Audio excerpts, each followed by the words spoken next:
Sobre los cruces entre creación escénica y tecnologías digitales. Este encuentro es el primer hito público del proyecto Fondesit Escenarios Especulativos. Nos invita a pensar colectivamente cómo lo digital transforma nuestras prácticas, nuestros modos de investigar y las formas en que la memoria de la escena se construye y se proyecta. Agradecemos su presencia, interés y les animamos a participar activamente en las mesas programadas para esta jornada. Como escuela, creemos profundamente en la importancia de abrir estos diálogos que enriquecen la formación, la creación y la comunidad artística. Gracias por acompañarnos, gracias Pía por la invitación, que sea un día de intercambio y nuevas ideas para la escena contemporánea. Muchas gracias.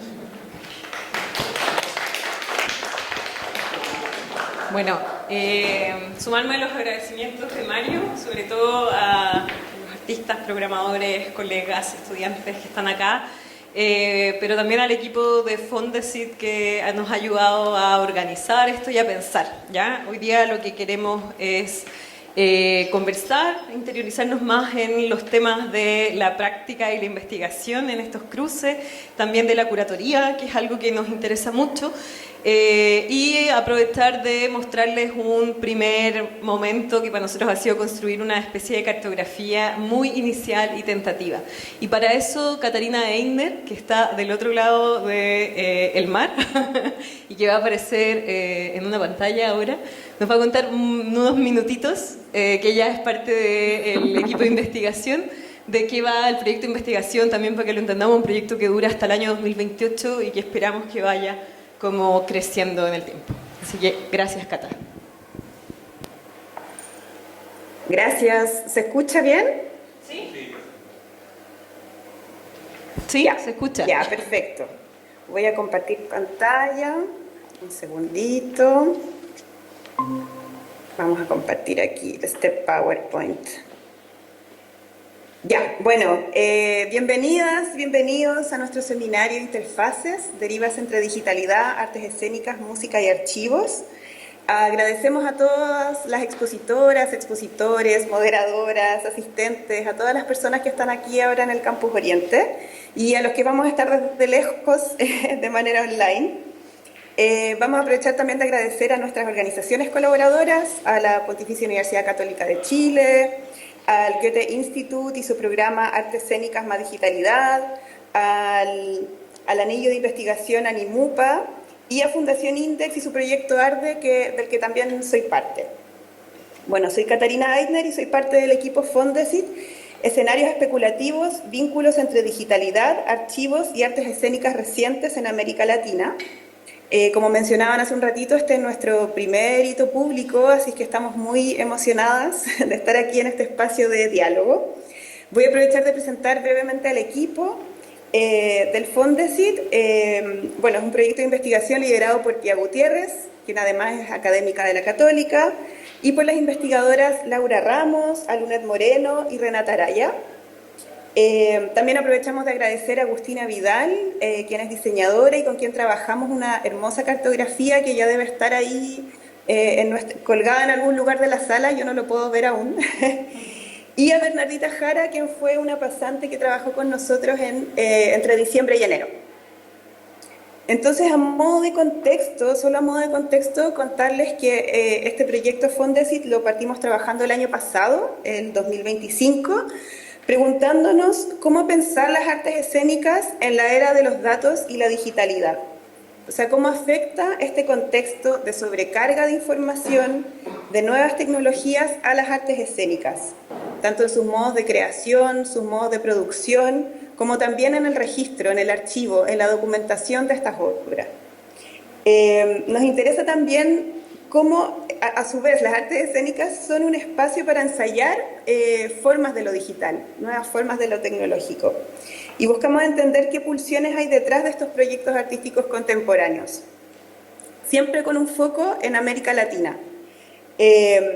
Nos diferenciamos en América Latina del llamado norte global en las formas de vincularnos con la digitalidad desde las artes, pensando que no sé, en Europa hay menos brechas digitales, hay más recursos, hay más apoyo a los trabajadores de las culturas.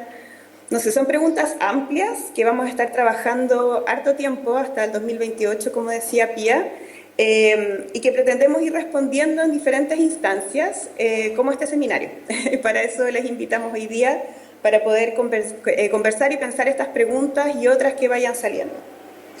Y nos gustaría contarles también brevemente de esta cartografía, porque bueno, desde el año pasado, cuando iniciamos el proyecto, además de revisar teoría y referentes, estuvimos trabajando en esto, que lo lideró sobre todo Renata Araya, nuestra compañera que está por ahí, que fue un primer gesto como cartográfico. Quisimos hacer un registro, un mapeo de obras, de artistas, de proyectos, que estuvieran trabajando en este vínculo, en esta intersección entre artes escénicas, digitalidad y tecnologías.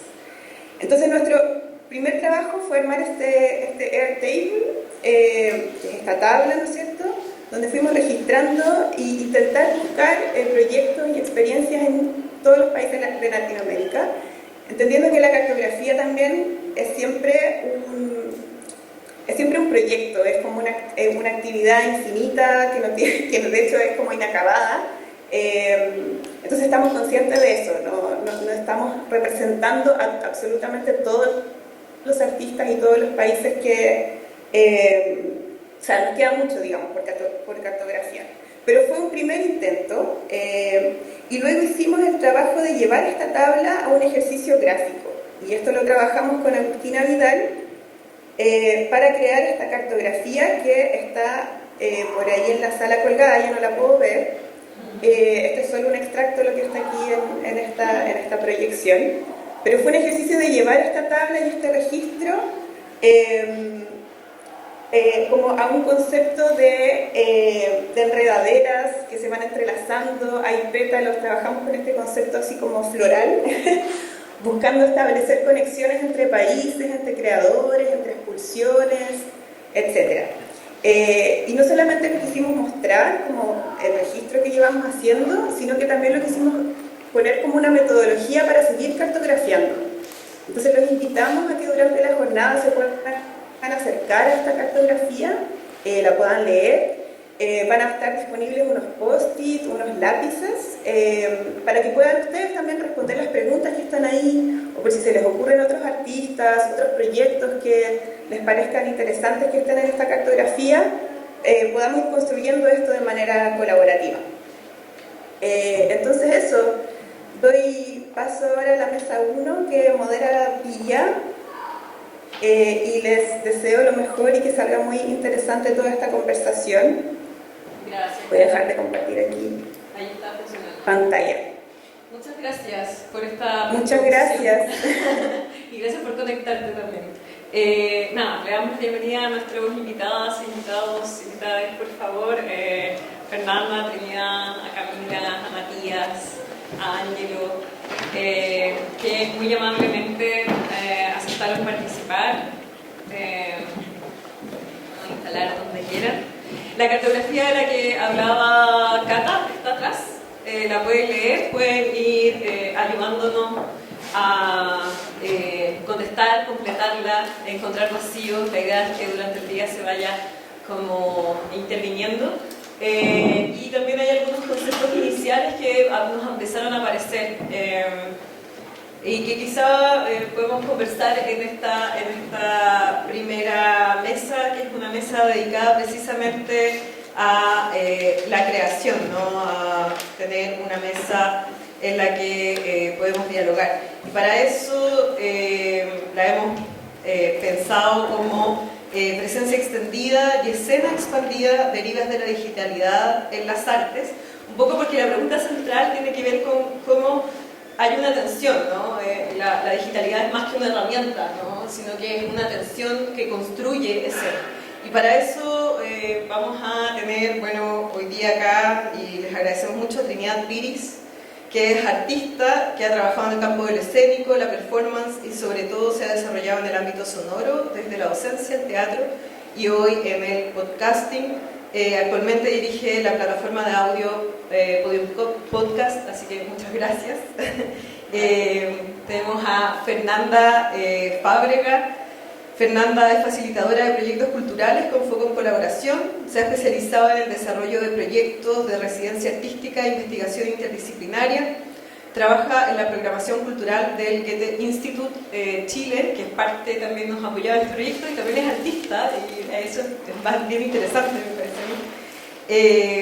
Tenemos a Camila Canovio, que es de acá de nuestra escuela como docente, la conocemos más, y que es artista escénica, investigadora, especializada en estudios somáticos y prácticas del cuerpo, magíster en performance y magíster en dirección y pedagogía del movimiento del Royal Central School of Speech and Drama del Reino Unido. Además tenemos acá a Matías Segura, que me alegra mucho que también esté en esta conversación, porque es alguien que se dedica a la iluminación o al asunto de la luz, que me parece muy abstracto en toda la digitalidad, ¿no? Diseñador de iluminación, especializado en proyectos mediales, escénicos y arquitectónicos, fundador del colectivo de investigación lumínica Contrastes y diseñador estable de las compañías Plataforma Mono, Principio Material y Teatro y su obra. Y también a Angelo Solari, que mucha gente lo sé acá. Pianista, actor, compositor, radicado en Santiago, licenciado en actuación y licenciado en música de esta universidad, magíster en artes, en composición y teoría, con especialidad en teatro musical contemporáneo de la Hochschule der Künste Bern en Suiza. Su producción artística abarca una amplia gama de formatos, ¿verdad? Y bueno, se ha presentado en países como Australia, Alemania, Polonia, Suiza y Chile. Así que con esta mesa de lujo vamos a hacer una ronda donde cada uno tenga la palabra. Habíamos pensado hasta 10 minutos, que nos cuente un poquito como de los cruces de su proyecto, y después vamos a alcanzar una breve conversación, pero la idea es como pensar en estas tensiones, en cómo ha sido clave la digitalidad y la escena para ustedes. Así que le doy la palabra a quien quiera partir. Yo parto. Ya, gracias.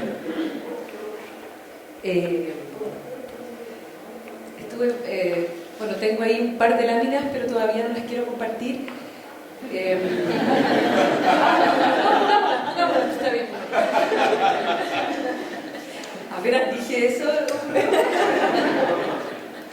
Bueno, y hay una pregunta con la que decidí agarrar, porque si no siento que como es tanto lo que podría hablar que me sentía perdida antes de partir, pero en relación a la escena y a la digitalidad. Hoy día yo dirijo un medio que es 100% digital, y yo vengo de las artes escénicas puras y duras, y después a la performance y después al sonido. Entonces para mí estoy todo el tiempo en una especie de crisis o cuestionamiento o tensión con respecto a mi formación, mis modos de trabajo y la empresa en la que yo hoy día trabajo, cómo se delinean los equipos y el medio sonoro, que además no es la radio, es un medio sonoro digital. A mí el podcast me pareció interesante en un principio porque es un espacio transdisciplinario que no se puede estudiar en ninguna parte, donde las personas que hoy día nos dedicamos a hacer podcast o audio digital venimos de lugares muy diversos. Entonces había que, como me pasó cuando salí del teatro y entré a la performance, había un poco que inventar algo, un espacio donde no está todo hecho o dicho. Eso ya me pareció muy interesante. Entonces yo me puse a dirigir esta plataforma con lo que yo sabía, con mis metodologías teatrales. Y siento que ese cruce entre el teatro y el podcast, y hoy día el periodismo de investigación, esos tres cruces, diría yo, que son lo que a mí me mantiene, me parece todavía muy atractivo. Entonces diría que lo que más me interesa son cruzar personas. Eso. Por ende, es levantar materiales, siempre partir por los materiales, algún tipo de material inédito, luego una pregunta gatillante y luego una conformación de equipos que nos ayude como a resolver un poco este misterio, o como detective, encaminarnos a descubrir algo, ¿ya? Entonces, en ese proceso creativo es muy interesante porque se tienen que conformar equipos que cada uno tenga un rol muy distinto el uno del otro.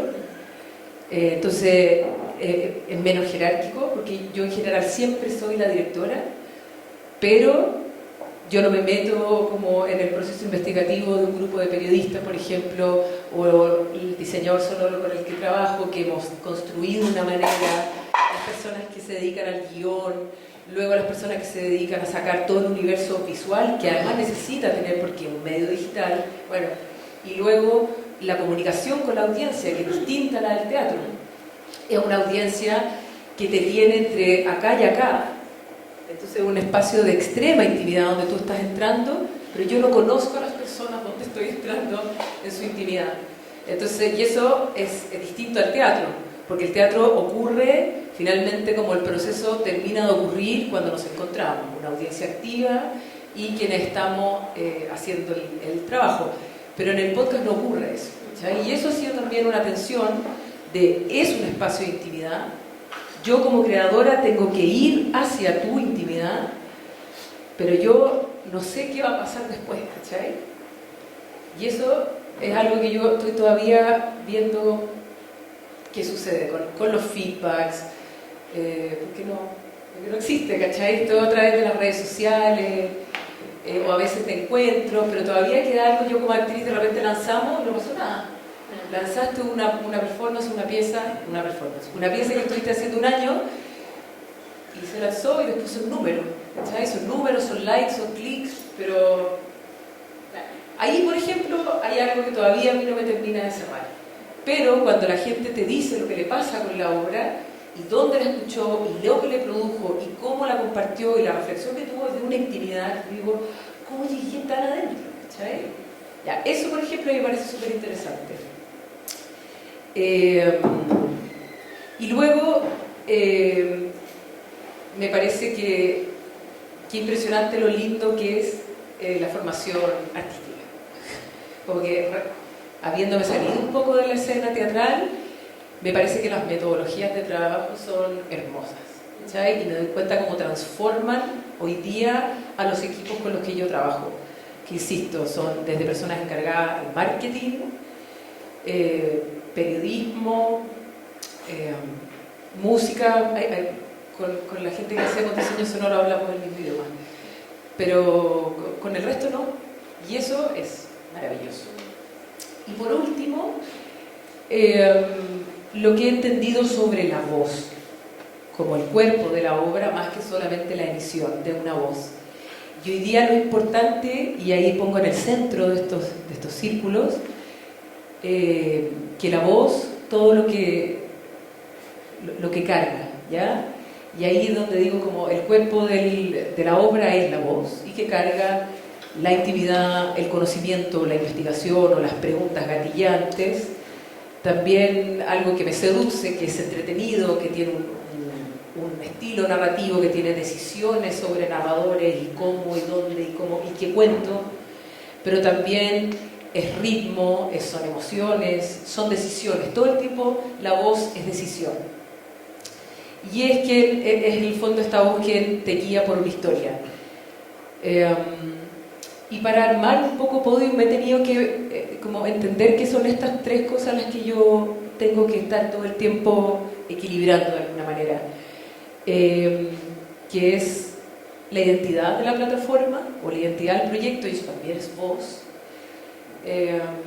A quién le estoy hablando y cómo me relaciono con esa persona que no veo, pero sé que existe, y cómo la mapeo de alguna manera. Y luego con que hay que vivir, hay que pagar, hay que trabajar bien, ¿cachai? Tenemos que trabajar bien, tenemos que pagarlo y tenemos que sobrevivir. Y las investigaciones y los procesos tienen que seguir teniendo una monetización. Y bueno, la voz está en el centro y la fidelidad también está en el centro. Y para mí la fidelidad es súper importante, que en el fondo, que de nuevo yo lo vuelvo al teatro, es el cuidado. Es el cuidado no solamente a mi obra y al trabajo, es el cuidado a quién yo me estoy dirigiendo, ¿cachai? Es como ese pequeño respeto que yo a veces creo que en la digitalidad está un poco perdido. Y la otra lámina.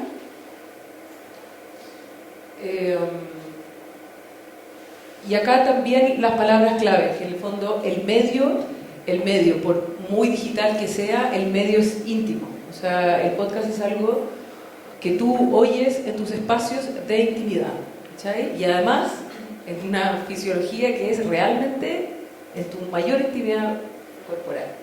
Y yo como creadora tengo que respetar eso, desde muchos planos, desde el cómo avanzo por la historia, cómo guío lo que te quiero contar, también desde los técnicos, los volúmenes, el espacio, el movimiento, el cómo, el quién te hablo, el cómo te hablo, el cómo mantengo los silencios.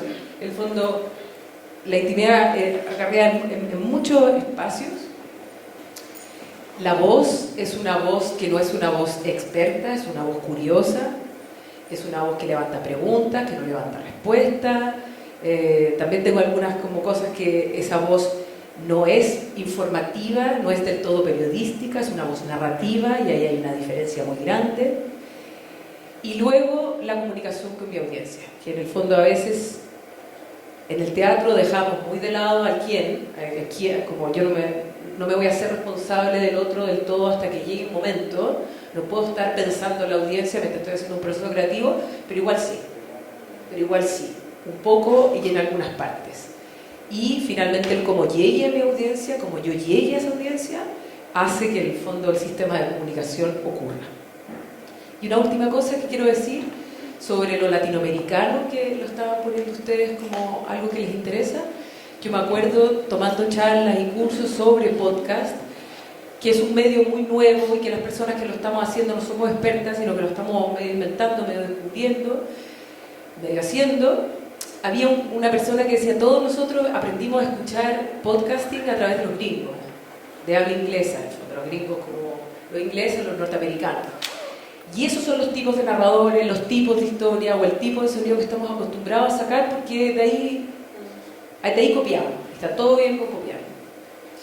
Pero igual en ese ejercicio hay que ver cuál es la voz, entendiendo todo lo que acabo de decir por la voz latinoamericana, que es muy distinta desde el idioma, sus recursos, la región, los conflictos, lo que nos pasa, cómo nos pasa lo que nos pasa, cómo sonamos, cómo hablamos, todo es distinto, ¿sabes? Y ahí para mí sí hay un desafío todavía en el audio digital, o quienes queremos contar historia a través del audio digital, en cómo es más específicamente la voz hoy día latinoamericana o desde donde yo estoy parándome a hablar con nuestros equipos. Y esa es una pregunta que me parece todavía muy atractiva, no para responder, sino que para tener acá. Eso. Gracias, Trinidad. Quizá, claro, continuando, es interesante, claro, eso, encontrar como no desde la copia, sino como que uno aprende también como a hablar en la imitación, o aprende a hacer como en esa escucha y encontrar los propios modos de escucha, no sé, como que creo que ahí quizá hay algo que nos podemos ir captando todos, no sé. Fernando, ¿sí? Experta en sonido. Se nota que en el podcast. Sí, yo me voy a colgar de lo que estaba hablando Trinidad, porque además es la culpable de que yo haya llegado con una presentación muy clara y me desarmé entera, con una conversación previa a esto, y ahora me aclaraste de nuevo, porque yo creo que en mi caso, que trabajo en una institución muy institucional, y que tiene una gran red, no sé si ustedes conocen el Goethe Institut, todos, no tanto. No veo mucha... Sí, está bien, el clásico. Entonces, el Goethe Institut tiene una particularidad. Yo trabajo como programadora cultural. O sea, yo estudié artes mediales, pero me dediqué, también estudié gestión y me dediqué a la gestión cultural más que nada. Siempre como sin soltar la creación artística. Se cayó la cartografía. No sé qué pasa. Pero... Me empecé a meter en la gestión y en ese sentido esta institución en la que trabajo actualmente es una gran red de operación, ¿no? Son 154 institutos a lo largo del mundo, en 100 países distintos, y trabaja esta institución en este intercambio y cooperación internacional constante entre Alemania y el país donde se aloja. Y en ese sentido, cuando llegó la pandemia, tuvimos un gran quiebre de cómo hacemos lo que hacemos, porque no hay espacio para hacerlo. Entonces era súper extraño, porque además nos antecedía el estallido social o la revuelta social, donde también estuvimos súper volcados para adentro. Y nació la pregunta en el momento en el que estábamos revisando todo lo que se estaba creando artísticamente, de bueno, cómo lidiamos con este nuevo espacio digital, donde al parecer, para nosotros como equipo de programación, las artes escénicas están súper en desmedro de, ¿no? Atrás de, porque no eran los nuevos medios, era como además lo digital, o sea, como teatro por Zoom, yo creo que debe haber sido de las peores cosas que vi en mi vida. Para mí, yo tampoco era que veía todos los días obras de teatro por Zoom, pero vi varias y de distintos orígenes, ¿no? No solo en Chile, y era como que ganas de que hubiésemos sabido un poco más. O sea, como que ganas, tú tenías un proyecto muy bonito, el estallido de las cosas, que ganas de que hubiese sido más como el estallido de las cosas, todo lo que uno veía, ¿no? Como preguntarse por el medio. Yo estaba estudiando ahí artes mediales y lo comentamos con una colega que venía del mundo del teatro y dijimos, bueno, ya que el Goethe tiene un montón de colaboraciones en teatro siempre, toda la vida, como Chile tiene este foco, ¿no? Teatro, ¿por qué no hacemos un programa que busque justamente ponerse en ese lugar tan incómodo como espectador y como actor? Porque yo sé que muchas actrices y actores no la pasaban bien haciendo eso. Y nos empezamos a preguntar por qué, cómo se crea artes performativas con digitalidad y nuevos medios. Y hago esta introducción como tan latera de la institucionalidad porque todavía estábamos en pandemia, todavía no sabíamos cómo desarrollar un proyecto relativo a eso, nosotros tampoco éramos expertas, y nos preguntamos, bueno, ¿qué pasa si hacemos un programa que sea regional? El Goethe Institut, además de tener todas estas instituciones, se organiza por regiones, nosotros somos la región Sudamérica, ¿no? Y tenemos la linda facultad de poder como una vez al año encontrarnos con colegas de la región. Entonces dijimos, bueno, si esto está pasando en Sudamérica, además del mundo, pero si esto está pasando específicamente en Sudamérica y estamos viendo obras escénicas así en Sudamérica, ¿por qué no hacemos un proyecto sudamericano? Y creamos este proyecto que se llama Artes Escénicas y Digitalidad, que en el fondo era un programa en sí mismo de gestión muy experimental. Como no teníamos dinero, Alemania tenía unos recortes en cultura brutales, postulamos unos fondos, el Goethe no tenía dinero, y nosotros postulamos unos fondos de excelencia y quedamos, nos ganamos estos fondos y éramos como el único proyecto casi de la región que subsistió a todos estos recortes. Y dijimos, bueno, ya que no tenemos dinero, usemos la orgánica de la institución y los conocimientos de los colegas para armar este proyecto. Entonces es un programa que dura cada edición 2 años más o menos, y se dedica justamente a hacer convocatorias a nivel regional en 5 países de Sudamérica: Bolivia, Brasil, Chile, Colombia y Uruguay. Elige un proyecto y ese proyecto es parte de un programa de 2 años que se articula a través de formación de distintas maneras, residencias técnicas en Chile, todas, y exhibiciones, intercambios y redes, que es esta cosa más como, no sé cómo decirlo, como reunión de intercambio, ¿no? ¿De qué? Mediación, gracias. Y este programa, no me quiero extender tanto en la estructura, porque yo hice una presentación sobre la estructura y ahora encuentro que se desarticula un poco, pero yo creo que la gran pregunta era ahí, en ese momento, que veníamos muy rayados con Jussi Parica también, de cómo la geología de los medios y todo viene de nosotros, y pobre nosotros, ni siquiera aparecía el concepto de sur global en nuestro sur global todavía, en el mundo ya estaba, en nosotros venía como lentito. si todo sale de nosotros en materia como de material, y si nosotros tenemos gran fuerza laboral, y si nosotros, ¿no? Como que somos mucho recurso, ¿qué tenemos nosotros que decir en esta materia? Y porque siempre vamos a sentirnos, además, atrás, como que, en mi caso, los europeos lo tienen todo, digitalidad 100%, todo bacano, y nosotros siempre vamos a sentir que como que nunca podemos ponernos a la altura, ¿no? Como que esa era la sensación que tenían mucho. Entonces empezamos a pensar, bueno, ¿y qué tenemos que decir al respecto? Y por qué no asumimos también que tal vez nunca vamos a estar a la misma vanguardia, sino que tenemos otra vanguardia. Entonces empezamos a trabajar este programa, que ya está en la segunda edición, partimos el primer año de la segunda edición, y nos pusimos, y ahí creo que terminar, porque si no voy a contarlo todo, pero nos pusimos varias estrategias que nosotros creíamos que eran muy sudamericanas, como por ejemplo usar todos los recursos disponibles, la red del instituto, las instituciones amigas de todos los Goethe, hacer asociatividades locales entre los Goethe Institut de la región y sus propios espacios, ¿no? Nosotros tenemos socio NAVE, Espacio Checoslovaquia en Chile, está el Centro Nacional de las Artes en Bogotá, está la Escuela Dramática Margarita, se me olvidó, en Uruguay. O sea, como que todos los Goethe locales tenían que activar sus redes. Todos los artistas mediales que alguna vez conocimos, parte del programa. Trabajar siempre con colectivos. Los grupos tenían que ser colectivos, los grupos tenían que ser horizontales.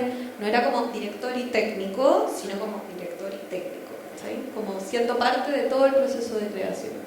Que finalmente es lo que determina mucho del tipo de trabajo que se hace artísticamente, como dices tú, o en gestión. ¿Cachai? Como ya yo te pongo la van, pero tú me ponías el cóctel, ¿cachai? Como esa forma es muy nuestra. Y me enganchó lo que decía la Trini, porque yo creo que esas formas de desarrollar programas en gestión también, en mi caso y en el caso de esta colega con la que partimos este programa, creo que es muy del arte también, en el sentido de que tiñe como de algún tipo de deseo, ¿no? Como deseo de encuentro, deseo de colaboración, deseo como de, no sé si controlar, pero ser parte del relato, ¿no? Como, creo que eso es algo que para mí tiene mucho interés en las formas de creación hoy en día. Hasta ahí.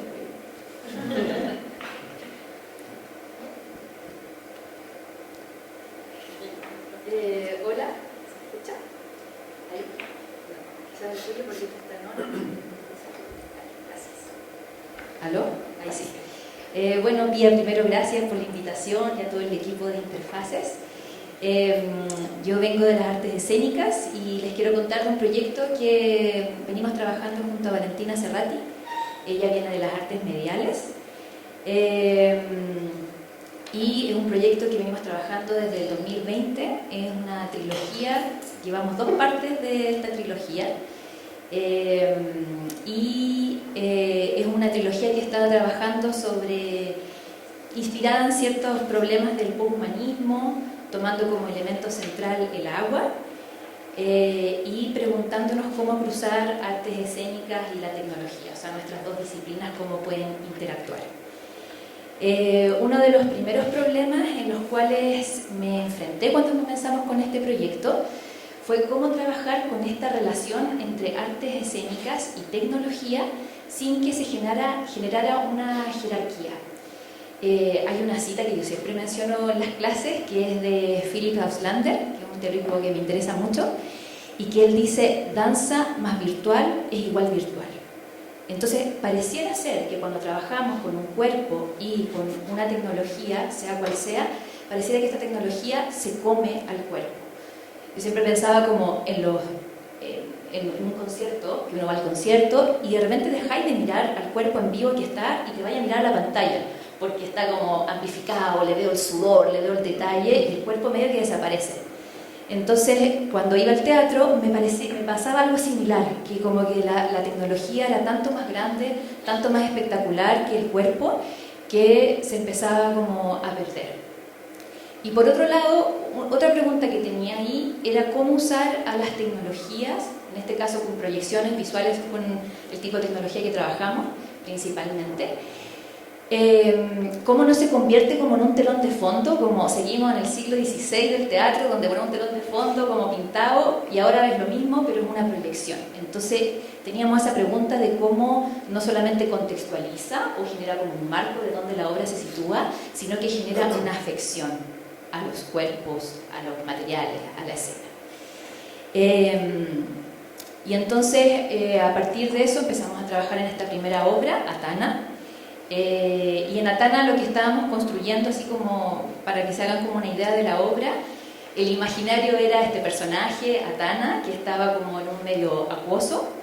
Entonces era una piscina de agua, adelante había una pantalla holográfica y atrás había un ciclorama, entonces la proyección atravesaba la pantalla holográfica, atravesaba el cuerpo, se proyectaba en el agua y luego se proyectaba en el ciclorama. Entonces había como una especie de entorno acuoso donde este personaje, Atana, estaba ahí, y lo que estábamos trabajando era cómo ella podía dejar su cuerpo humano y transformarse en una entidad no humana. Ese era como el imaginario que estábamos trabajando.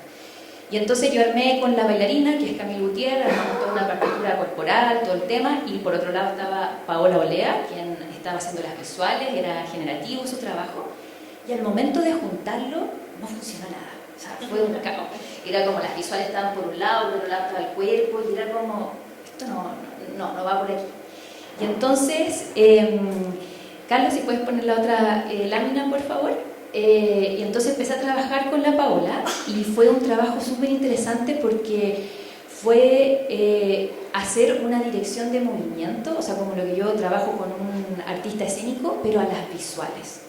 Y entonces fue traducir ciertos criterios que yo trabajo en la escena, cosas muy simples, por ejemplo, cuál es el tiempo que usa el cuerpo, cuál es el espacio, cómo trabaja el peso, cómo se mueve en los planos del cuerpo escénico, cómo se mueve la visual. Y entonces fue hacer todo un trabajo con las visuales, de movilizar el tiempo, de cambiarle el peso, de cambiarle la manera en que se mueve en su espacio pantalla. Cómo modificamos los planos como cartesianos. Entonces había un lenguaje de la matemática y del movimiento que teníamos un lugar común, entonces podíamos dialogar desde ese lugar. Y eso aconteció que se transformó la visual después como en algo mucho más orgánico y tenía una cosa que estaba vivo, o me daba la impresión de algo vivo. Entonces, al interactuar con el cuerpo físico, con el cuerpo de la bailarina, esta tecnología, estas proyecciones se transformaban en un cuerpo más. Entonces ese fue como un primer cambio de poder concebir a la tecnología como un cuerpo más en la escena. Y entonces ahora la bailarina ya no estaba sola en el espacio, sino que improvisaba con esta visual, con esta entidad. Y entonces podríamos hacer como ejercicios típicos de improvisación que uno hace como en primer año, que es como, bueno, acción-reacción, la visual hace algo, tú reaccionas, la imito, hago lo opuesto, hacemos un canon. Y entonces a partir de esa lógica podíamos generar una serie de materiales coreográficos, escénicos, que nos podía permitir esta interacción. La siguiente diapo, por favor. Y ahí como que podíamos en el fondo ir desarrollando como un encuentro entre esta burbuja, que era como esta entidad que nosotros estábamos generando, y que de alguna manera daba una impresión de que estaba vivo y que podía como hacer aquello que estábamos buscando en la obra, que ella se convirtiera o se metiera adentro de esta burbuja o se transformara en algo que no fuera solo humano. Y con eso entonces empezamos a pensar en una propuesta que generara como un espacio donde daba una atmósfera como media mística. Estábamos buscando en una cosa como generar un imaginario de algo como espiritual sin necesariamente hacer como una apología de la tecnología. Tenía un video, pero por el tiempo voy a pasar, entonces pasemos a la siguiente obra, que es Miwa. Entonces esa es la segunda parte de la trilogía, y Miwa, quizás podemos avanzar hasta la siguiente. Miwa fue una obra que empezamos a trabajar desde el 2024, todavía no está lista esa obra. El 2025, el año pasado, hicimos un primer estreno, pero todavía falta. desarrollarla. Ahí trabajamos con el profesor Andrés Gruman, que hizo el sonido, que estaba también ahí parte del proyecto. Trabajamos con harta gente, con la Valentina nomás como que guiamos un poco el buque, pero hay muchos otros artistas que están involucrados. Y la pregunta en esta obra era cómo la tecnología ya no es solo un cuerpo, sino que es un espacio. A propósito de esta idea de cómo generar una atmósfera de algo que fuera más espiritual o místico. Y entonces empezamos a trabajar con materiales muy precarios, que es Plumavit, y armamos una maqueta de Plumavit que después la convertimos en real, para que esta tecnología, estas proyecciones, que eran una doble proyección, era un espacio bien grande, era en el Seina abajo, en la sala de experimentación, de performance que se hace. Y entonces eran 2 proyecciones por 2 lados, y lo que generaba esta proyección puesta en este espacio es que generaba una especie como de monumento, o como de entrar a un espacio casi que como una iglesia, no sé, generaba algo medio místico también. Con las bailarinas el trabajo que hicimos fue abordar la temática, que en este caso eran los glaciares, y sacar ciertas premisas de los glaciares, por ejemplo, que funcionan fractales, que tienen ángulos, que se transforma todo el tiempo, que se derrite, etc. Y esas ideas, esas premisas, fue trasladarlo a todos los elementos. Entonces, por ejemplo, el sonido trabajó con algunas de esas premisas, las visuales trabajaron con esas premisas. En el trabajo corporal trabajamos a partir de los huesos, fue una cosa como hacer una transferencia anatómica del cuerpo, como un símil de estos glaciares, como algo que da soporte y que parece ser súper duro y constante, pero en realidad está siempre cambiando, también es frágil, también se transforma. Y entonces eso generó como una cierta unicidad de todos los materiales, donde daba la sensación de un espacio que estuviera vivo. Y así como el Deus Ex Machina, estoy pensando como en el teatro griego, aparecía esta maquinaria gigante donde aparecía este dios, pero la máquina estaba velada. Creo que aquí parecía algo similar, en el sentido de que a pesar de que era altamente como tecnológico, no sé cuántos proyectores, la luz, bla, bla, bla, no daba esa sensación, sino que daba la sensación de estar inmerso en un espacio que justamente generaba una cierta como misticidad o espiritualidad a propósito de las crisis en las que estamos hoy día. Entonces, en esos lugares estamos buscando cómo convertir o concebir a la tecnología en la escena como un cuerpo o como un espacio escenográfico. Eso, muchas gracias. Sí, ¿sigo con el otro? No, ¿Se escucha? Sí. Ah, ya, perfecto. Bueno, yo voy a hablar un poco como de la pregunta de las artes escénicas y la digitalidad o las tecnologías, más que nada como la pregunta de si es el espacio o no. Yo estudié teatro acá y al salir me di cuenta que quería hacer iluminación, y en la iluminación dije, ya, es un recurso bien abstracto, bien particular, y desde ahí dije, ¿son las artes escénicas el espacio de exploración tecnológico? Como, lo abro como una consigna y también como una pregunta, no lo sé, no sé si es algo que sea así o no. Y así derivé en un proyecto que fue el año 2023, después del estallido, que se llama Luces de la Revuelta, y ahí me tocó abordar exploración lumínica dura, como las tecnologías desde su analogía, como lo que decían, los recursos, las herramientas. En un momento planteaste, ya Chile, ¿qué cosas tiene? Tú hablaste del Plumavit, ¿cachai? Y nosotros dijimos, ¿cómo hacemos un pabellón con una idea lumínica que era inundar un espacio con luz y que replicara los balines durante el estallido y que atravesara a la gente? Nos pasamos todo ese rollo y luego hacer una secuencia lumínica gigante, todo muy grande. Chuta, no hay recursos. Ok, recursos cero. Tecnologías. ¿Cómo llegamos a las tecnologías? Bueno, programación lumínica. Ok, partamos desde ahí. ¿Cómo controlar un LED? Algo tan sencillo como controlar un LED. Hoy día suena sencillo, hace 23 un poco más complejo. Y empezamos a buscar en AliExpress y cosas así. ChatGPT existía, muy incipientemente, pero existía. Y así llegamos a un proyecto que era básicamente un pabellón gigante que lo montamos en el GAM y uno podía caminar por dentro.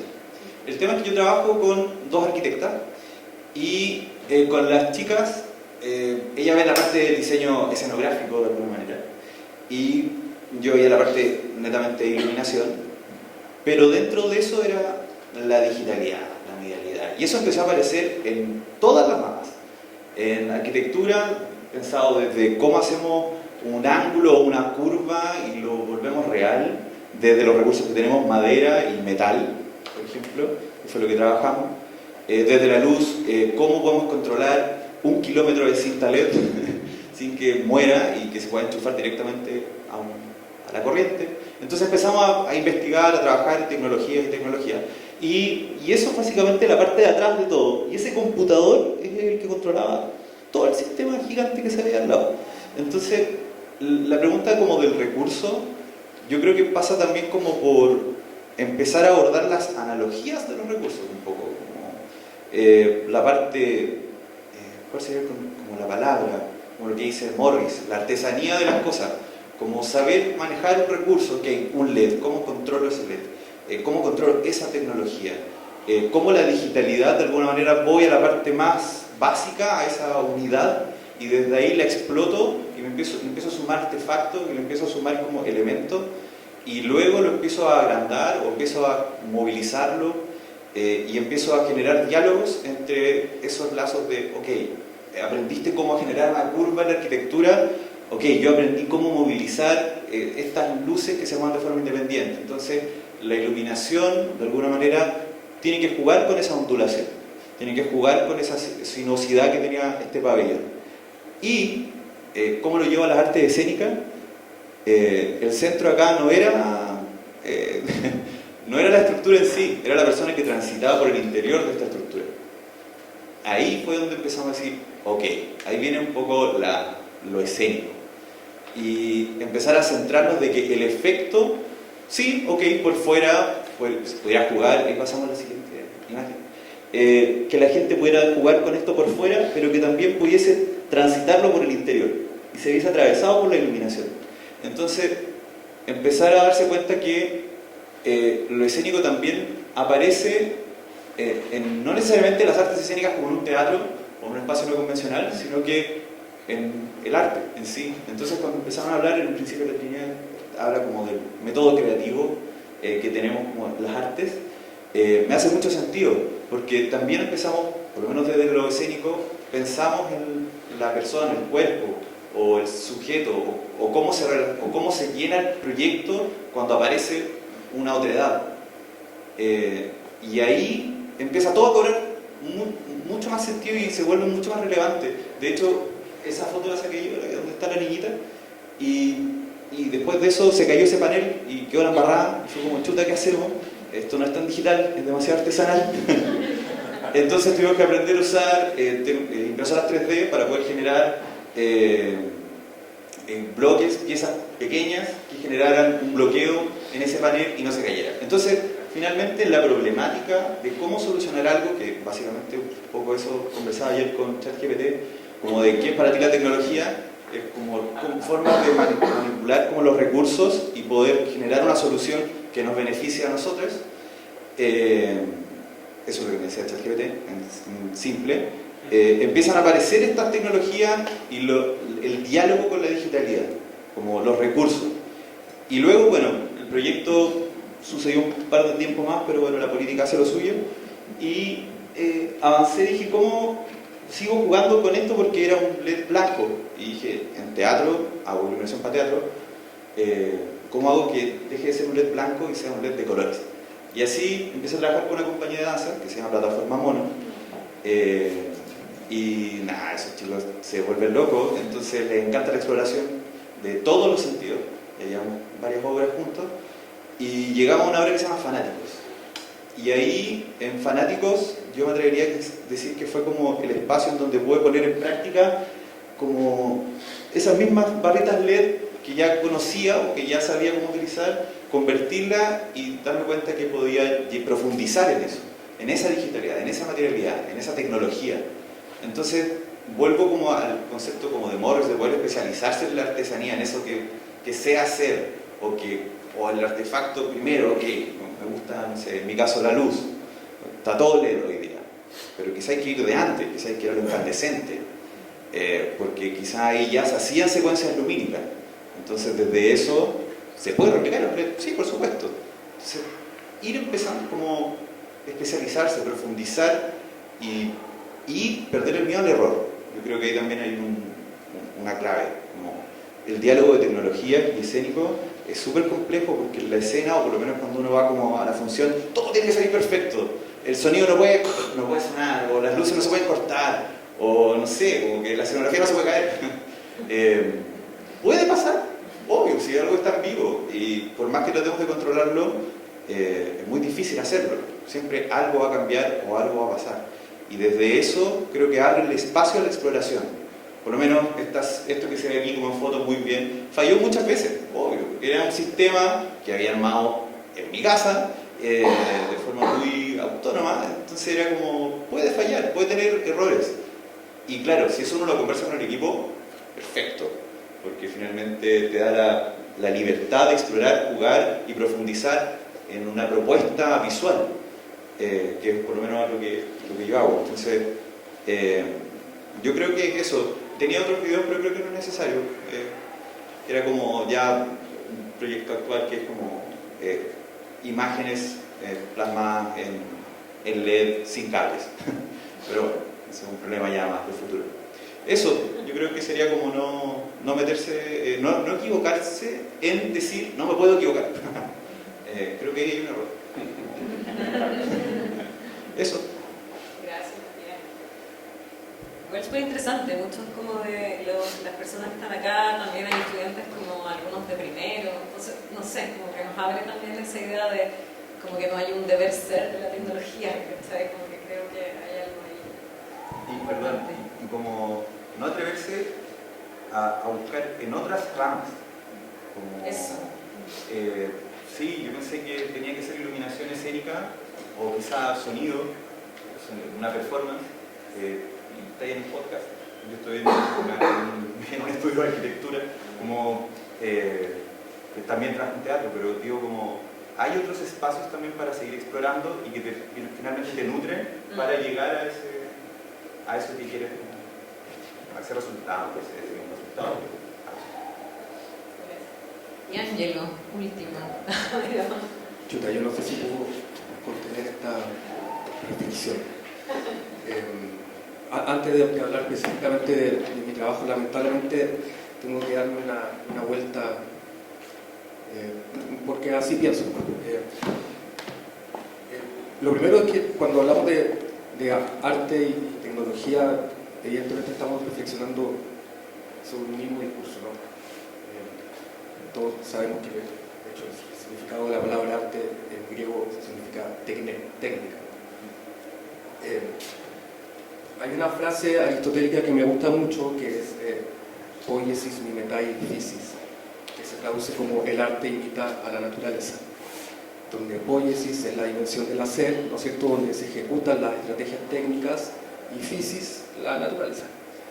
Entonces, habría que preguntarse en qué medida esa palabra, physis, naturaleza, la entendemos en la totalidad de sus manifestaciones y potencialidades. Los que suscribimos a esa frase entendemos que el arte imita a la naturaleza en su manera de operar. Esa idea no es mía, es de John Cage. El asunto es en qué manera esa operación entiende la tecnología no solamente como una herramienta, sino también como un proceso que es intrínseco al operar de la naturaleza. Yo creo que es súper importante hacer esa distinción porque muchas veces nos quedamos en el análisis de la tecnología como una herramienta y no como un proceso. Ahí, precisamente, tratando de buscar, yendo para atrás, de hecho, como a los primeros antecedentes, también caí en la idea del Deus ex machina. Para los que no saben, es una solución narrativa y dramática que aparece al final de la tragedia griega, cuando lo humano no es posible y lo análogo no es posible. Aparece una solución tecnológica que es una especie de grúa que hace aparecer un dios que soluciona el problema. Entonces, creo que es un ejemplo fantástico de ver la tecnología como herramienta, la grúa, y también como un proceso que es propio a esa naturaleza que esos griegos están observando. lo que lo análogo no lo logra lo tecnológico. La solución a lo análogo es la tecnología. Volviendo a esta frase del arte imita la naturaleza en su manera de operar, habría que preguntarse con qué objetivo, ¿no? Y para eso está lleno de artistas que le tratan de buscar una razón a la función del arte, ¿no? Algunos dicen que es para sanar, otros para entretener, o desde un punto de vista más bien estético, no sé, generar belleza, qué sé yo. Pero hay una cuestión interesante aquí que, antes de meternos en disquisiciones del arte como experiencia, como una experiencia irrepetible, o desde yo como ejecutor es una expresión mía, qué sé yo, si lo analizamos desde el punto de vista netamente matérico y funcional, toda obra de arte, antes de ser una obra de arte, es un útil y también es una cosa. Eso lo dice Heidegger en El origen de la obra de arte. ¿A dónde voy con esto? Que pues está muy en discusión esto de la tecnología generativa, que si alguien me pide a mí componer una canción, ponte tú, para que le baje el estrés o la ansiedad, yo no tengo ningún problema que lo haga la máquina. ¿Ya? O sea, la dimensión utilitaria del arte de hecho también es antigua, viene de los griegos, y aquí se me ocurre como ejemplo los 7 tonos de la música, el jónico, dórico, eólico, etc.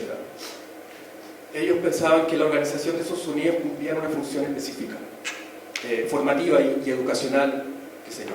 Si yo organizo ciertos tonos, eso es para envalentonar al soldado. Si yo organizo ciertos tonos, eso es para calmar la ansiedad, qué sé yo. Y hoy en día esa dimensión ha aparecido con carreras como la musicoterapia, la danzaterapia y un montón de cosas. Pero eso es importante distinguir esa cosa, porque a veces como artistas estamos en ese lugar más bien de la experiencia, pero el arte tiene una dimensión bastante funcional. Incluso para la escritura de un guión, si una empresa quiere escribir un guión para formar a sus empleados sobre ciertas reglas de la empresa, da lo mismo si lo hace de ChatGPT. O sea, para mí. Incluso los músicos de Hollywood, sería bastante más noble que la música la empiece a hacer la máquina y no ellos, porque están aplicando una ecuación simplemente. Hay mucha música de hollywoodense. Ahí me aparece un problema, ¿no? Otro problema es cuando utilizamos la tecnología dentro del proceso creativo para lograr el objetivo. Y eso también es súper antiguo, es más antiguo que el hilo negro, ¿no? Da Vinci se sabe que ocupaba estas proyecciones. O sea, es muy probable que la Mona Lisa él haya pintado sobre una proyección. A mí me pasó una vez que hice una exposición de unos cuadros gigantes en una galería de arte. Estos cuadros sonaban espacializadamente, y cuando le digo al público que era para viola, violín, violonchelo y contrabajo, cuando le digo al público que la música que ellos estaban escuchando estaba hecha con inteligencia artificial, hubo una desazón en algunos y a otros les pareció muy interesante. Pero lo que no supieron era que me pasé un año dando la información a la máquina para que esa música sonara como yo quería que sonara. Porque cuando le pasé la partitura a la máquina y la tradujo, hizo lo que quiso. Pero pude controlarla porque tengo el conocimiento organológico del instrumento. Sé cómo funciona porque yo estudié piano 12 años. Entonces, puedo darle la información precisa para que logre su objetivo. Y eso siempre se lo digo a mis alumnos que se ponen a componer de lleno con la máquina, que pasen por esta educación más análoga del conocimiento del asunto. Ahora, yendo a las artes escénicas, ¿no? O de la presencia, o artes performativas, que son, las entendemos como las que requieren de ese cuerpo humano, ¿no? Que está en el escenario en simultaneidad de tiempo y espacio con el destinatario. Y yo creo que el teatro tiene dos problemas. O defiende ultranza lo análogo hasta la eternidad y utiliza la tecnología solamente como una herramienta que acompaña y sostiene el acontecimiento dramático, ¿no? O entiende la tecnología precisamente como un proceso que es propio de lo dramático. Lo dramático se entiende cuando reconocemos en el escenario un otro que es igual a mí, en relación con un otro, en relación con un animal, con un objeto o en el mismo espacio vacío, ¿no? Cuando reconocemos eso, se dispara toda esta dimensión ontológica que entendemos como dramática, ¿no? Este campo de acción de tensiones y tensiones en este campo de fricción con el entorno. Cuando reconocemos eso, aparece lo dramático. Pero lo dramático, si bien, y esto es lo lindo, va a ser siempre transversal y va a ser un problema de las artes de la presencia, sobre todo del teatro, que se hace cargo un poco el teatro de lo dramático. Lo dramático lamentablemente cambia su manera de manifestarse. Y yo creo que en ese aspecto, claro, hay que cuestionarse el cuerpo físico, que no es igual al de antes, somos unos cyborgs. Hay que cuestionarse cómo nos estamos comunicando hoy. Ya no nos comunicamos solamente así, nos comunicamos con unos monos a veces que aparecen ahí. Y cuestionarse lo dramático. Yo aquí les puedo ejemplificar, esta es una obra, la última obra que me tocó dirigir para el Teatro de la Universidad Católica, que es Las Tres Hermanas de Anton Chekhov. A grandes rasgos, las tres hermanas están en un pueblo, en la desidia, aburridas, en provincia, soñando con ir a Moscú, cuestionándose la soledad, y llegan al pueblo unos visitantes, que en la obra original son unos militares. Los visitantes las ayudan a reflexionan sobre qué va a ocurrir en la Tierra en 1000 años más, las entretienen y las cortejan.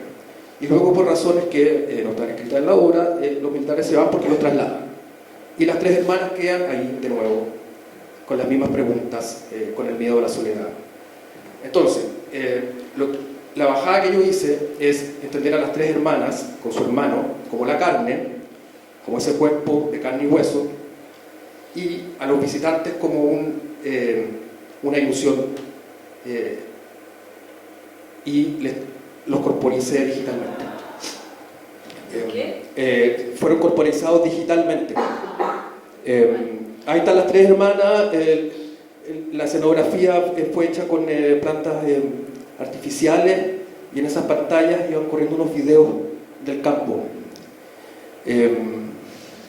Ahí está, ese es Rodrigo Pérez, que es uno de los actores. Entonces, además se hicieron avatars. Se hicieron avatars de los mismos actores para producir una especie de endogamia reflexiva. Sí, no. Claro, el otro actor es el hermano que aparece, que también está en escena. Lo que quiero decir es de que sí, la operación puede ser postdramática, pero la reflexión es profundamente dramática.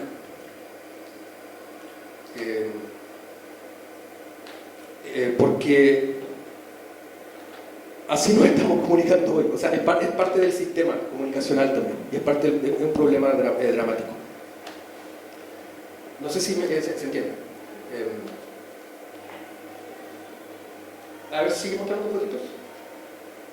Ahí está más el detalle. Claro, la de allá es un avatar de Blanca Lervín, que es una de las actrices. Más fotitos, se ve ahí, claro. Ahí están las hermanas leyendo aburridas, y el hermano conversa con ese ser digital con quien se casa. Se metieron mal. Aquí aparecen preguntas interesantes también sobre, ponte tú, el hermano tocaba un tecladito, pero mucha gente no percibió que él tocaba el teclado en vivo, porque precisamente ocurre algo interesante con lo digital que homogeniza todo. La gente creyó que esos avatars eran inteligencia artificial, y sin embargo es un trabajo artesanal de animación digital que le tomó un año al Diego hacer. Y la gente hablaba de la hora de inteligencia artificial y por más que uno insistía, dale con la inteligencia artificial. Pero se hizo ese trabajo de animación para producir la reflexión sobre la inteligencia artificial, pero lo hicimos con animación digital. Y aquí aparecen varios problemas porque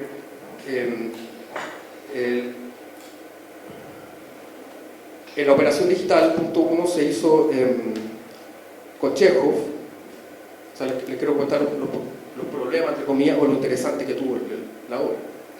Y meterse con Chekhov, el teatro es como meterse con Jesucristo y Shakespeare es Buda. Entonces, ojo, entonces hay que tener cuidado. Entonces, una meterse con Chekhov, que es un clásico, pero precisamente creo que eso es interesante analizar, qué es lo que es un clásico, esta cosa universal en el teatro. O sea, yo creo que son clásicos precisamente y universales porque permiten esto. No es arbitraria la bajada que se hizo, creo. Lo otro es que se hizo dentro de un teatro, si esto se hubiese hecho dentro de un contexto en un museo, ponte tú. No hubiese provocado lo que provocó. Porque la gente del teatro le tiene terror a la tecnología. Y más aún a esto de haber hecho actuar a los actores con estos seres. Que a los interesados les puedo explicar porque fue todo un trabajo de ensayar mucho para que hablaban en tiempo real, ¿no? Con estos seres que están grabados, ahí hay una gran pega de actuar en vivo con eso. Y lo tercero que se hizo en el Teatro de la Católica, que es un teatro que sí tiene un público más conservador.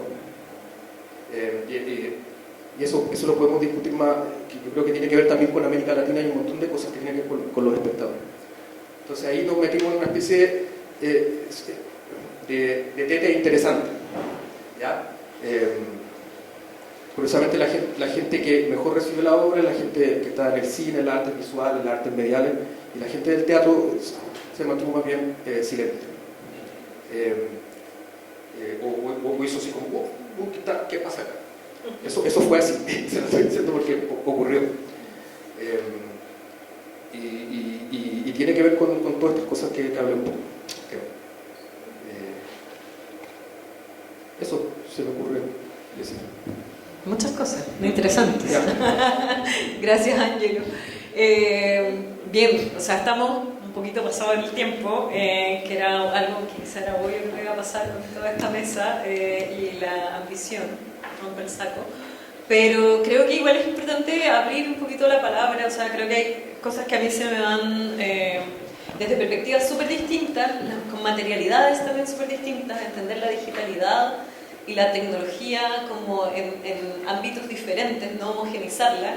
Me parece que se repite mucho eso, que también como que la tecnología se come un poco al resto, ¿no? Y la digitalidad parece como aplanando, puede ser muy una traducción como simple, aplanando cierta como presencia, pero me llaman también la atención tanto como pensando en el programa que piensan desde el Goethe en América Latina, como desde las prácticas, la relación con los recursos, la relación con la intimidad, la relación con lo colectivo, por ejemplo, la relación con los públicos o con los espectadores, o sea, cómo estamos enfrentados o cómo estamos vinculados a una forma de ver que nos incomoda o nos acomoda.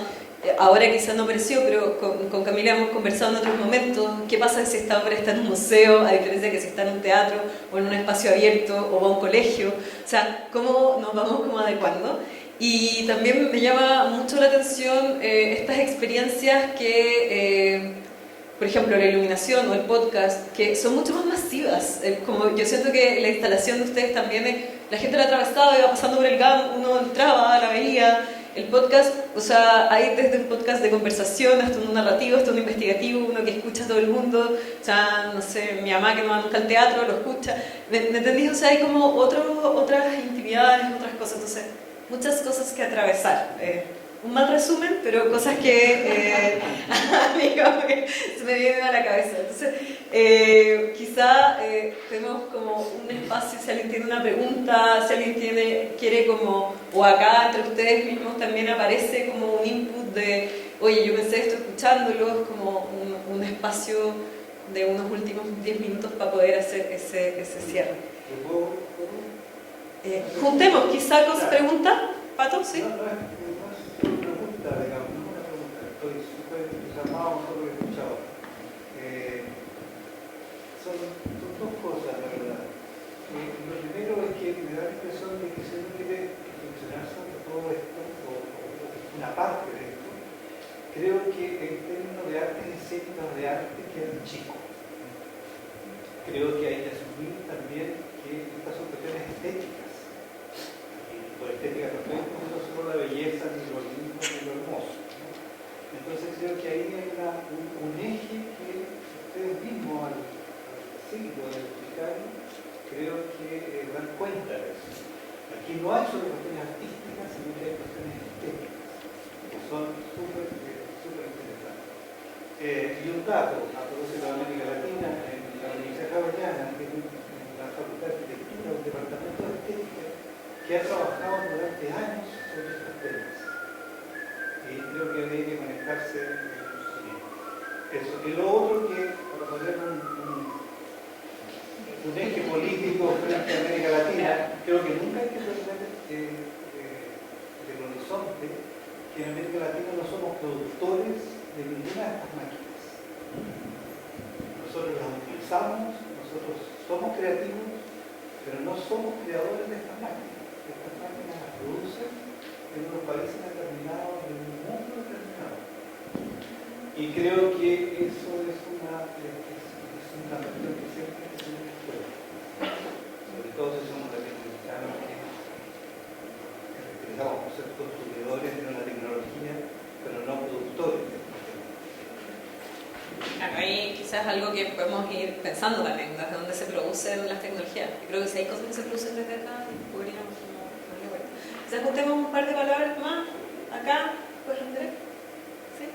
Acá, ¿tu nombre? Sí, en relación a lo que dice Patricio también, de lo último que señala, y escuchando a María, también haciendo última reflexión, voy a hacer una pregunta ojalá no haya ningún tipo de en 2024 con mi compañero colectivo, Jean Miguel, hicimos una obra en Chacabuco con un site específico que mezclaba danza y tecnología, y lo hicimos in situ, y al mismo tiempo postulamos al festival Arte Electrónica en Austria, no del convenio que tiene Chile con el festival, sino por fuera, y así como jugamos al loto porque es muy difícil, son 2000 proyectos que se presentan en grupos latinoamericanos y ganamos un premio en el festival.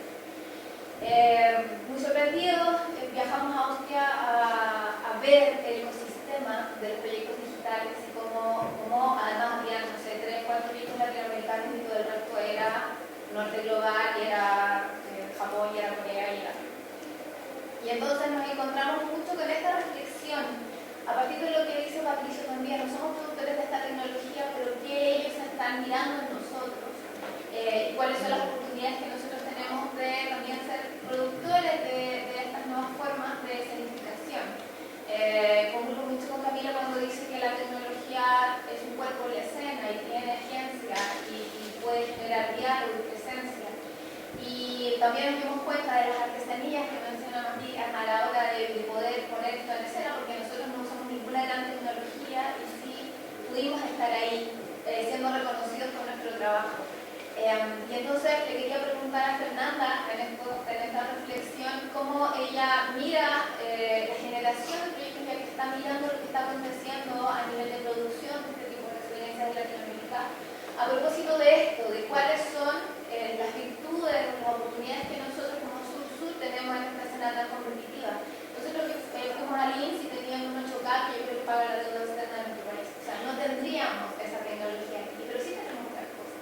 Tenemos las narrativas, tenemos los relatos, tenemos otra forma de mirar el mundo, tenemos el trabajo artesanal que sí puede producir digitalidad. Entonces, quería preguntarle a ella cómo está viendo la producción de este tipo de significaciones en Latinoamérica, cuál ve que es el camino si estamos tomando no esas oportunidades como artistas. Estamos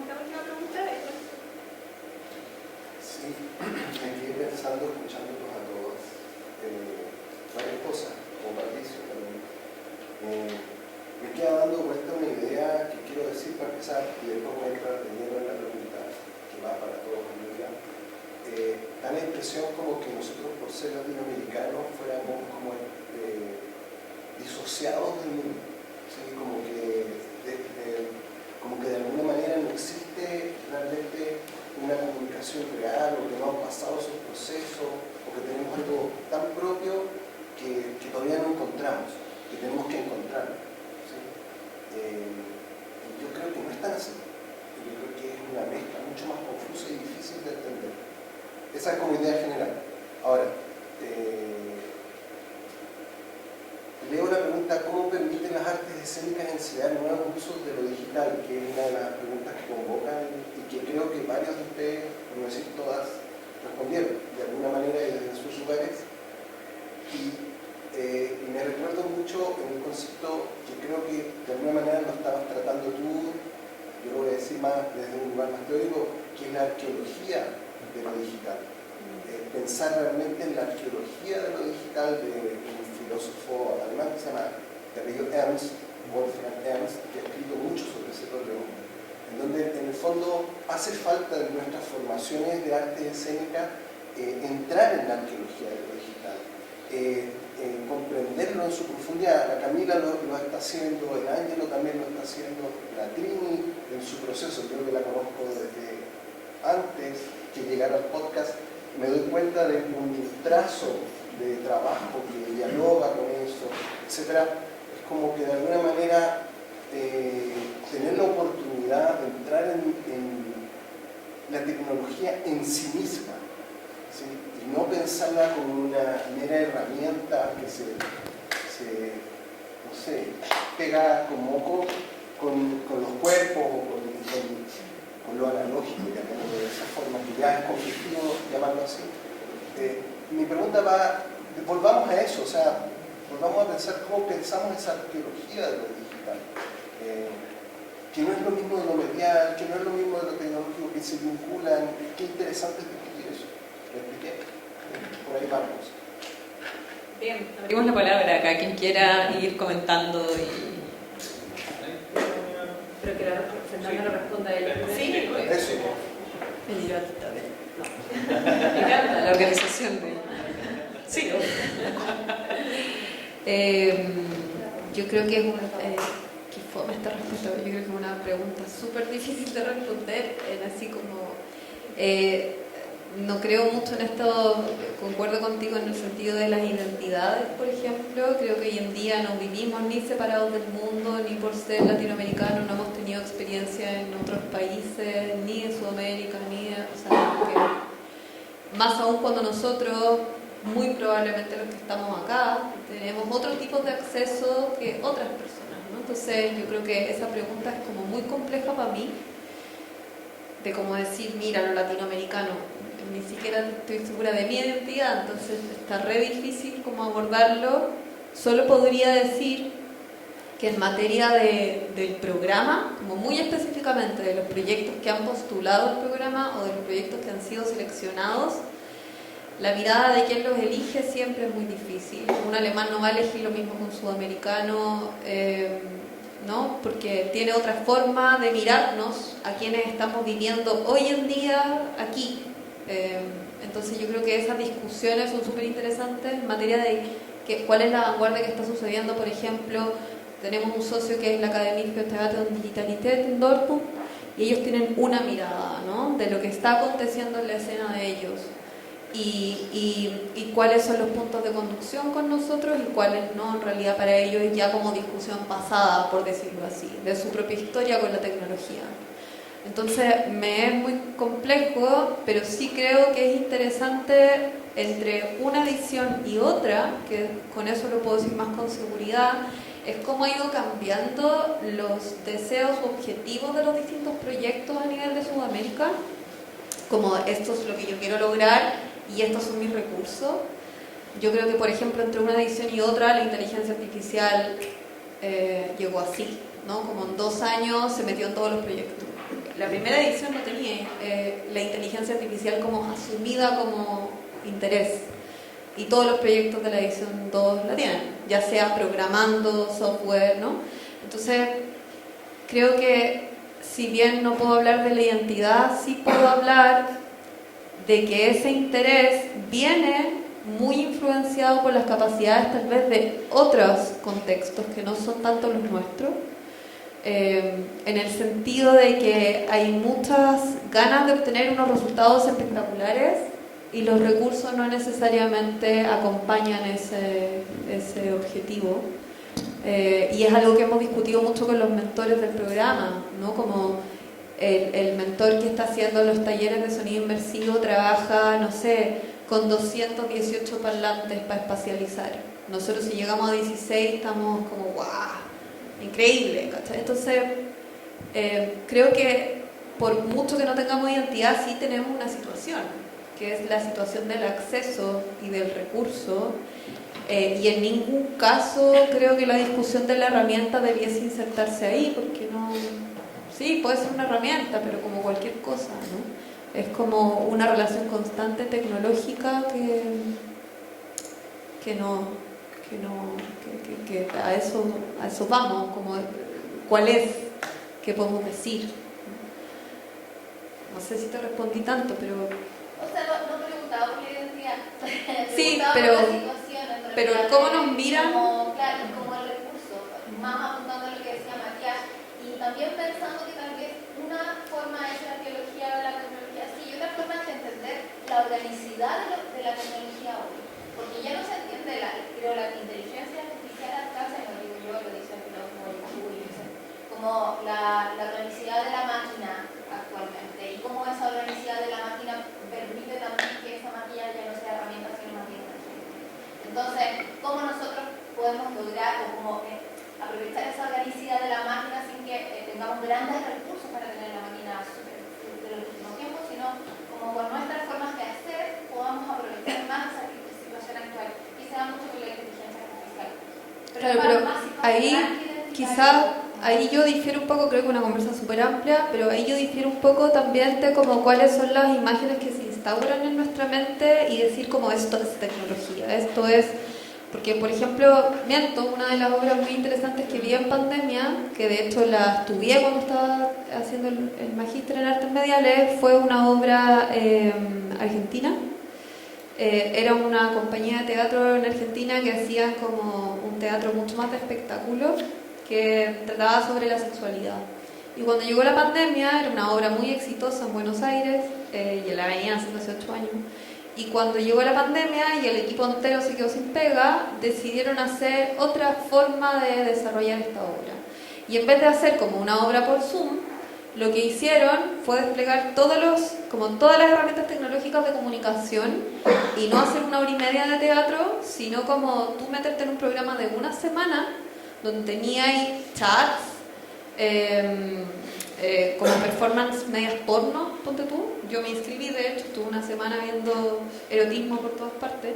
Y ellos fueron encapsulando un poco lo que hablaba la Trini, reconociendo el medio desde donde te hablaban. Tú te suscribías a chat de Telegram y había como audios eróticos, controlando las narrativas de las voces, súper sexy. Había chats donde la gente podía intercambiar como fotos, había sesiones de Zoom donde había alguien que estaba performeando y después como invitaba a los espectadores a performear con ellos y se transformaba en una especie de Zoom erótico. Y yo creo que eso no tiene tanto que ver como qué poder de la tecnología tenemos, qué tanta plata tenemos, sino más bien con esa mirada de, ok, esto que tengo a disposición, cómo me inserto y cómo lo manejo, ¿no? Entonces a eso me refería con lo identitario, no podría decir lo latinoamericano o cómo se ven, creo que tiene que ver más con cuestionarse aquello, ¿sí? Claro, quizá hay una reflexión sobre el medio o una apropiación del medio que sí tiene que ver con una cosa local y no con una identidad fija tampoco, también esa idea utópica. Hay algo ahí interesante lo que tú estás diciendo, más que en la producción de recursos. Le doy la palabra. Yo quería responder un poco a Pato, que pensando en la idea de cómo no se producen acá las tecnologías, pero creo que lo interesante es que sí se produce conocimiento a partir del uso de la tecnología. Y no quiero hacer como una romantización de la precariedad, pero creo que a propósito de lo que tú comentabas, de que se cayó el panel y eso te llevó a hacer eso, creo que ese ambiente medio precario de no tener las condiciones, eso genera una manera de producir conocimiento desde las artes que me parece que es súper interesante, y creo que eso también es lo que nos diferencia de otro entorno. Y a propósito de lo que decías de, bueno, tenemos que llamarlo todavía artes escénicas o no, yo creo que cuando se incorporan las tecnologías, sobre todo la tecnología digital, porque en el fondo la tecnología ha estado siempre, las máscaras ya eran una tecnología, ¿no? Empieza a modificar ciertas cosas que entendemos sobre teatro. Entonces, más que ya no sea teatro, que ya no sea artes escénicas, creo que empieza a ampliar la definición, o la definición al menos de Peter Brook, ¿no? Como todo lo que basta un cuerpo que camina y otro espectador lo mira, de repente aparece Rimini Protocol y te pone un robot y sigue siendo teatro. Entonces empezó a cuestionar como no sé, como los paradigmas que teníamos de lo que es teatro. Creo que eso es lo que empezó a desplazar un poco. Para mí sigue siéndolo, y creo que eso es lo que habría que abrir, seguir pensando. No era, no estaba haciendo una pregunta, sino que estaba complementando. Entonces la complementariedad iba por que al escuchar y ver todo esto, me da la impresión de que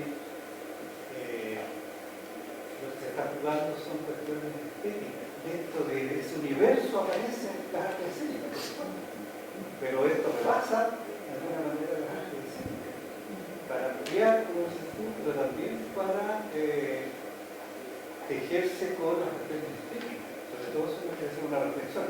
Eso por un lado. Y por el lado de la producción de los aparatos, es para tenerlo en cuenta. O sea, somos, por supuesto, que todos los pueblos, todos los seres humanos somos creativos. Y los latinoamericanos, por supuesto, también lo somos. Solo que no hay que perder de vista, creo yo, este componente altamente político que tiene el asunto de que nosotros no somos grandes productores de máquinas. ¿No? Era para complementar eso.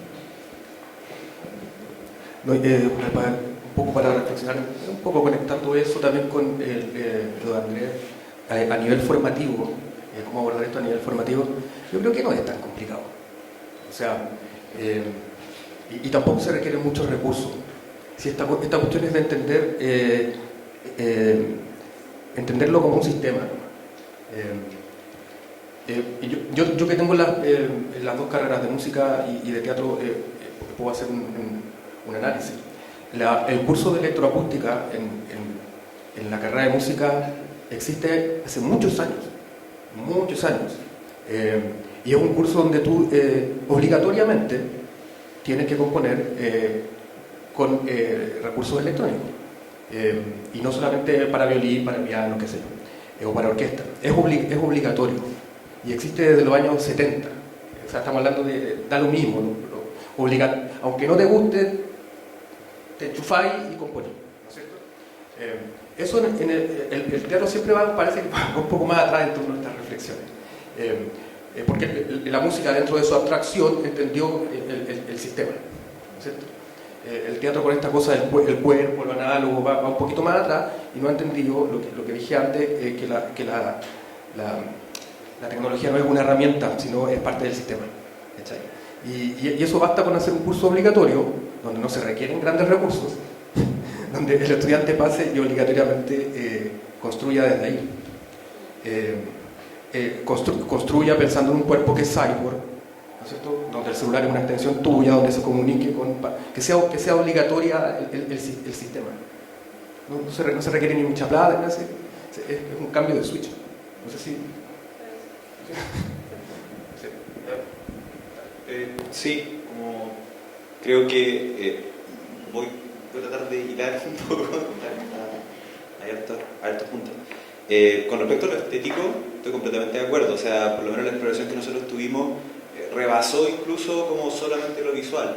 O sea, en un momento, hablando de traumas oculares, dijimos, la gente que va a venir es ciega. O sea, ¿cómo hago pasar a alguien ciego por acá?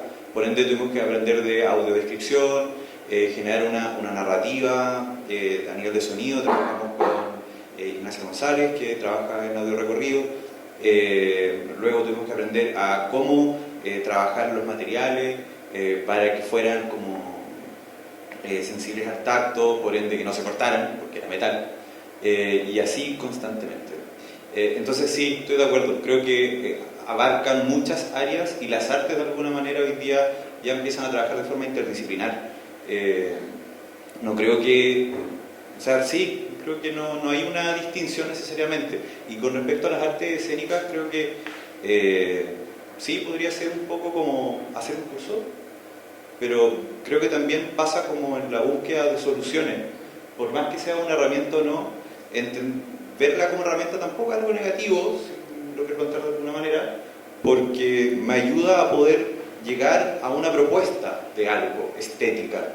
Como puedo llegar a una propuesta estética escénica por medio de ciertas herramientas, pero que si las veo como un símil, claro, podría servir como algo escénico, como tal. Y estoy también de acuerdo con respecto a la arqueología como de la tecnología, porque sí o sí hay que tener un poco, no sé si es maestría la palabra, pero especializarse en algo o profundizar en un tema ayuda a poder resolver estas necesidades que empiezan a suceder cuando uno tiene, no sé, quiero crear una escena de esta manera. Empezáis a necesitar como recursos, ¿cachai? O empezáis a necesitar como conocimientos técnicos. O sea, yo lo hablo como desde mi experiencia, que es completamente técnica. Entonces, desde ahí como que uno empieza a profundizar y empieza a llegar como a lo análogo o a la luz incandescente y luego pasa a la LED y después pasa a las otras cosas. Pero sí, creo que las tecnologías hoy día son parte de la estética general y la medialidad y lo digital es parte de una estética, por ende, y está inserto también como en las nuevas generaciones, o sea, como que el celular ya es como los cyborg, ¿cachai? Es parte del cuerpo. Entonces desde ahí también empiezan a aparecer respuestas escénicas desde ese celular o desde esa forma de concebir las cosas, ¿cachai? Entonces, sí, creo que hay como un diálogo común entre las digitalidades. Bueno, muchas gracias a todas y a todos que han estado acá. Denle un aplauso. Gracias por las preguntas, por las conversaciones, por aguantar el calor. Nada, invitarles que la tarde seguimos. A las 14:50 tenemos una mesa de teoría y después un cierre sobre, bueno, ya, todas estas producciones digitales, cómo se archivan, cómo pasan al futuro, cómo quedan en los registros, etcétera. Vamos a ver algunas cosas muy técnicas de los archivos también. Eso, muchas gracias a todos por ayudarnos. Así que vayan a almorzar, descansen, comen aire. Nos vemos un ratito.